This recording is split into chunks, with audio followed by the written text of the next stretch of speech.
On this special day, the 22nd of November 2025, we welcome you to a space dedicated to honouring the memories of those who've recently departed and others whose impact lives on forever. Together, we'll reflect on their journeys and also discuss the heartfelt struggles of WWE star Brock Lesnar. Subscribe and stand with us in keeping their memories alive. Big John Studd, born John William Minton on February 19, 1948, in Butler, Pennsylvania, became one of wrestling's most memorable giants in the 1970s and 80s. Standing 6 feet 10 inches and weighing over 300 pounds, he quickly made a name for himself after debuting in 1972. Fans knew him for his intimidating size, powerful style, and his famous body slam challenge, where he dared opponents to lift him for a cash prize. Studd clashed with major stars like Hulk Hogan, creating some of the era's most iconic moments. Behind the scenes, though, he faced personal struggles, including weight issues and battles with alcoholism. Sadly, Studd passed away on March 20th, 1995, at just 47, after a fight with liver cancer. His death deeply affected the wrestling world and his family. Even today, his legacy lives on through archived matches, documentaries, and the lasting inspiration he left for future wrestlers.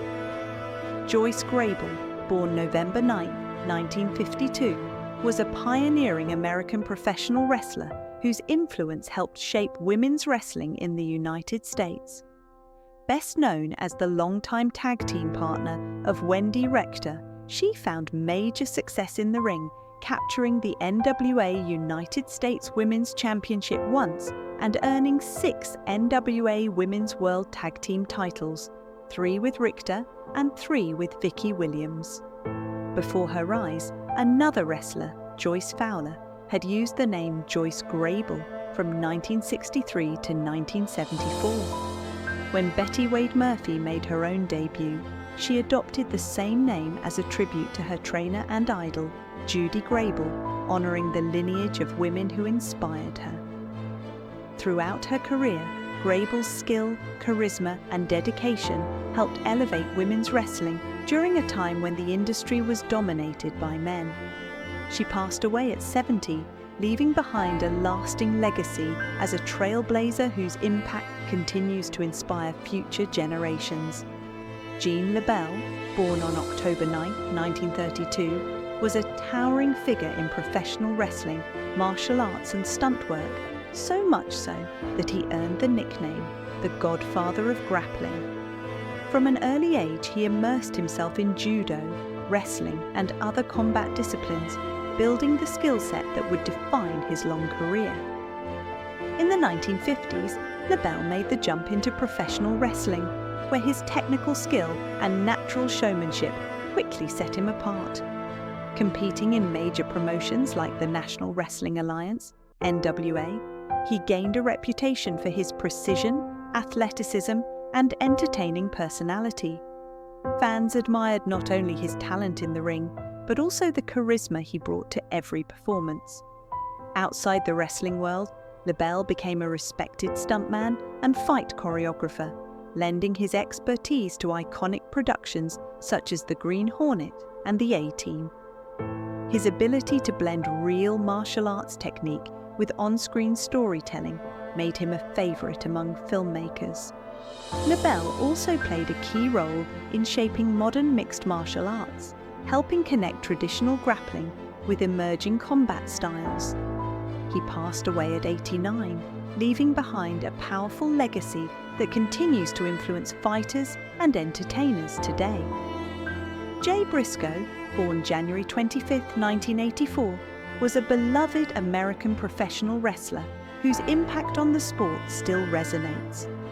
Alongside his brother, Mark, he formed the legendary Briscoe Brothers, one of wrestling's most respected and dynamic tag teams. Debuting in 2001, Jay quickly became a standout in Ring of Honor, ROH, where his toughness, charisma, and unmistakable chemistry with Mark earned them multiple ROH World Tag Team Championships, Jay was known for his rugged style, powerful storytelling, and the passion he brought to every match. Fans admired his intensity, while peers respected his dedication and professionalism. Tragically, Jay's life was cut short just a week before his 39th birthday, leaving the wrestling world stunned. The outpouring of tributes reflected the deep admiration so many had for him. His legacy lives on through his performances, the bond he shared with his brother, and the joy he brought to countless fans. Brock Edward Lesnar was born on July 12, 1977, in the quiet farm town of Webster, South Dakota, where life moved at an unhurried pace and where the values of persistence, humility, and hard work were woven into everyday living.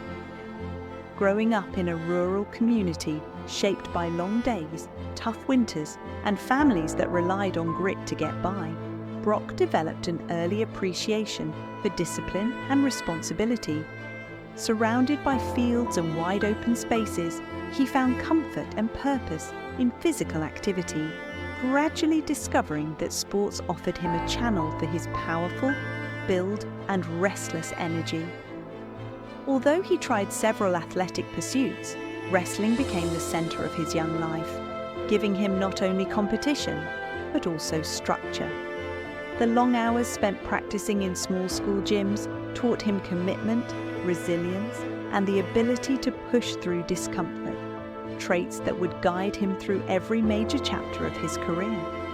These early lessons formed the backbone of his identity, combining natural strength with a mindset shaped by small-town traditions and the unwavering support of a family that believed in honest effort above all else. Rise in amateur wrestling and collegiate success. Lesnar's raw ability and dedication carried him to the University of Minnesota, where he quickly emerged as one of the dominant heavyweights in collegiate wrestling, known for his aggression, focus, and near-unmatched physicality. Competing in the demanding NCAA Division I system, he developed an intense training routine that pushed both his body and mind to new limits, sharpening his strategy as much as his strength. In 2000, after years of commitment, he captured the NCAA Division I Heavyweight Championship, a title that cemented him as one of the nation's premier collegiate athletes. This period also sparked the interest of professional scouts, who saw in him a rare blend of size, talent, and coachability. Despite the pressure of national attention, he maintained the work ethic he learned at home, treating each match as a test of both preparation and mental toughness. These years laid the technical foundation for everything that followed, proving that his success was not only the product of natural power, but also of a relentless, detail-focused approach to improvement. Transition to professional wrestling. Brock's breakthrough into WWE marked the beginning of his transformation from accomplished athlete to global entertainer, where he quickly became known as the Beast Incarnate, a persona that blended real athletic dominance with the dramatic storytelling of professional wrestling. From the moment he debuted, Lesnar captivated audiences with his explosive style and controlled intensity, earning championship opportunities and establishing himself as one of the company's most bankable stars. His physical presence became a central part of major storylines, and his ability to balance performance with believable athletic skill set him apart. As he grew in fame, Lesnar also learned the importance of navigating contracts and protecting his long-term health, choosing a selective schedule that allowed him to remain a major draw without sacrificing personal well-being. This strategic approach, rare in the industry, helped him avoid burnout and gave him space to manage his evolving priorities, reinforcing the idea that success in health challenges and personal resilience. Despite his image as an indestructible powerhouse, Lesnar faced one of the most difficult chapters of his life when he was diagnosed with diverticulitis, a painful and potentially dangerous condition that forced him into surgery, hospitalization, and long periods of recovery. This health issue affected not only his performance, but also his ability to train at the level he was accustomed to, requiring him to adjust his lifestyle and take medical guidance seriously. The experience reminded him, and the world, that even the strongest athletes are human, and that protecting one's health must come before professional ambition. His willingness to step back, rest and rebuild showed a level of maturity that deepened public respect for him, proving that resilience is not only about pushing through pain, but also about knowing when to safeguard the body that supports everything else. Financial strategy and long-term career management. Alongside his physical achievements, Lesnar demonstrated a sharp understanding of financial and professional longevity, making decisions that protected him from the instability that often affects athletes in highly competitive fields. Known as one of WWE's highest-paid talents, he learned early that income from matches alone was not enough to guarantee future security, so he developed a strategy that included selective appearances, smart branding, and careful negotiation. By treating his name, image, and presence as valuable assets, he built a stable foundation that insulated him from financial problems and allowed him to focus on quality rather than quantity. His ability to leverage fame without overextending himself set an example for other athletes, showing that long-term stability comes from planning, self-awareness, and the willingness to make strategic choices even at the height of popularity.